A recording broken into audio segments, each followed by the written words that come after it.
Hey guys, welcome to the Kasper Konnect podcast, where we get to connect with you, even though we don't get to see you super often. So we're thankful that you're tuning in and watching. And today, I believe, Drew, we're going to be talking about communication. Yeah, in particular, we're talking about communication regarding the leadership development. We're having this initiative, this series where we want to talk about what it takes for us to grow leaders within our organization.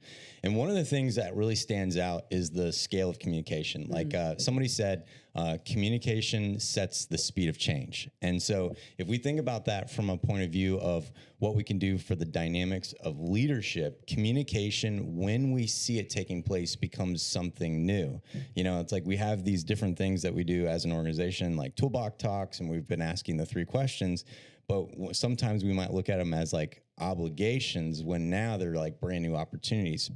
So really want to look at, like, today, what does it look like when we can create change through communication, and how we don't want to pass over these opportunities for communication. You know, what stands out when we talk about, like, basically communication sets the speed of change?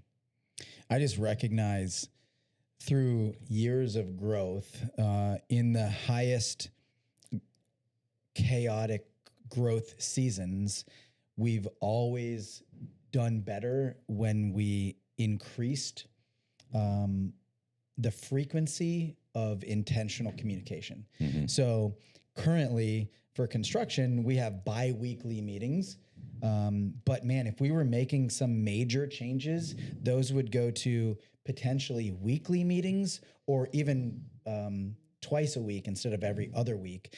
And it's just because the more something is expected to change, the less amount of time you want to go by, because if 7 things change in a week on a normal scenario, you can address 7 things weekly. Yeah. But if 7 things happen daily, we need to be talking more frequently, or else you're going to miss those opportunities. Yeah. And I think if you're communicating in the moment, or at least like close to it, it hits so much bigger to the person receiving the communication. It's same thing with your kids. It's like, if you put them in timeout for something they did a week ago, you know, they're like, there's no connection. Yeah. So if you're trying to give somebody feedback, positive or negative, for something that they're doing as you're trying to raise them up as a leader within the organization, if you're doing it days or weeks later, it's not going to have the same impact as communicating it, you know, in the moment. So the frequency of the communication has to increase, especially when you're intentionally, you know, leading and developing someone. You know, we used to say at a job I had previous year, see something, say something. It's like, as soon as you see it, say it. Yeah. Because then the moment passes and the impact diminishes. Yeah. Catch it, coach it. Like, it's like you see something that's countercultural, like, let's talk about it now. And that's a great idea. It's like in the office, we have a lot of scheduled meetings, but there are so many things that it's like, man, this can't wait 3 more days. Right. Yeah. Right. Or this can wait 3 more days. Right. Like, we're in the middle of something and, hey, I got a question, but it can wait. So that's a good idea of understanding the urgency of communication. But communication, like you said, I love it. Instead of the idea of it being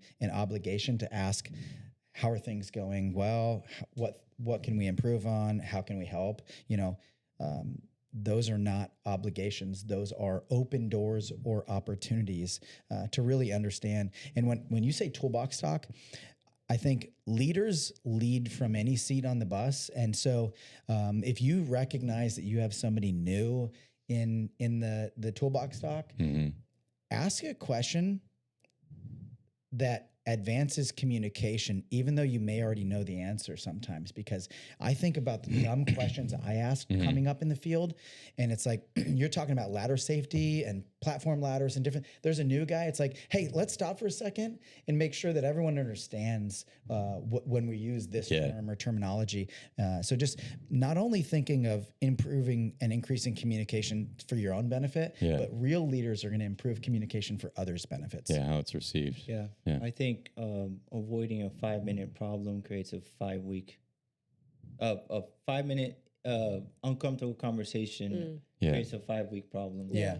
So it's great to tackle it right on the spot. So. Yeah, kill the monster when it's small, right? Exactly. It's like somebody starts showing up late, and for that's a communication scenario. It's like, hey, what's going on? I recognized you were late 2 days in a row. Right. And I know if you're here on the Kasper team, like, we have high expectations for you, and we expect you to have high expectations for us. Yeah. So we're going to step into this uncomfortable, like, what's going on? Hey, maybe there's a real reason and something that we can help.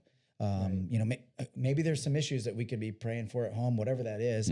But it's having that accountability. But if you let it go, the other team is going to go, well, this guy keeps showing up late, so I should be able to show up late. Like, you know, so kill that monster when it's small, or grow the monster, the good monster.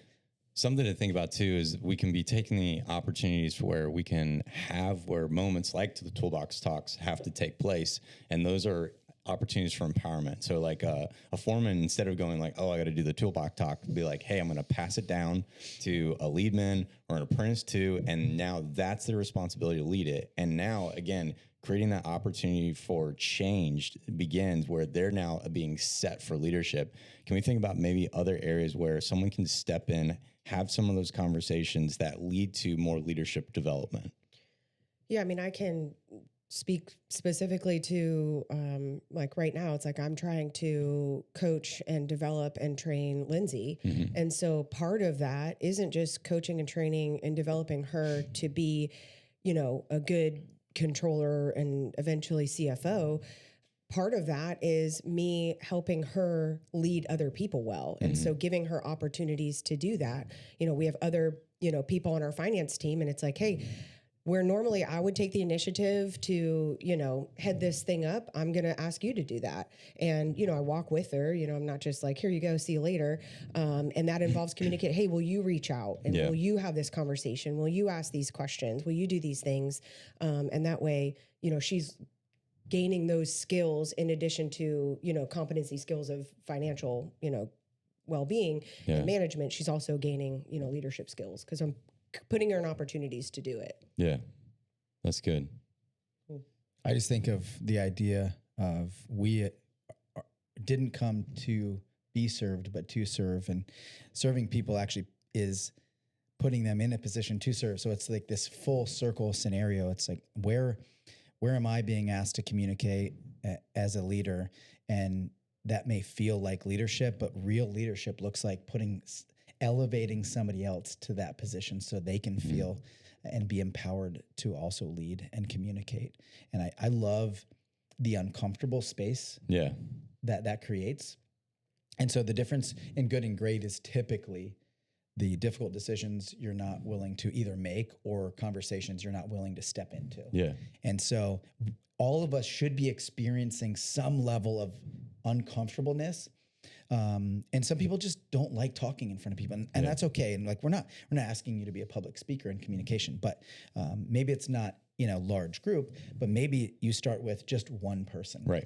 And I love that. If you're not stretching yourself a little bit, let us know. Like, we'll give you some ideas of how to do that in a comfortable, uncomfortable way. Yeah. And if you're not doing that, let's talk about it and why, and get to the root of, maybe you don't think you're capable of communicating well, or maybe you were told as a kid that you're, you know, don't have the attention, or whatever self-limiting thoughts are. Like, that's not true. And we'd love to help you grow in a way that does facilitate better communication, which ultimately facilitates replacing yourself, which ultimately facilitates you growing up in the organization. Yeah. So I love it. Yeah. So some thoughts for you guys to think about, like, what communication opportunities do you have right now that aren't obligations, but are opportunities? So what are you doing with that? And then think through maybe even what are some of those hard conversations that someone might avoid. And so why are you avoiding them? Because we want to work through and grow. So maybe some thoughts for you guys to take home as you are going through your week, but we look forward to seeing you guys. Thanks so much for tuning in. We'll see you next week.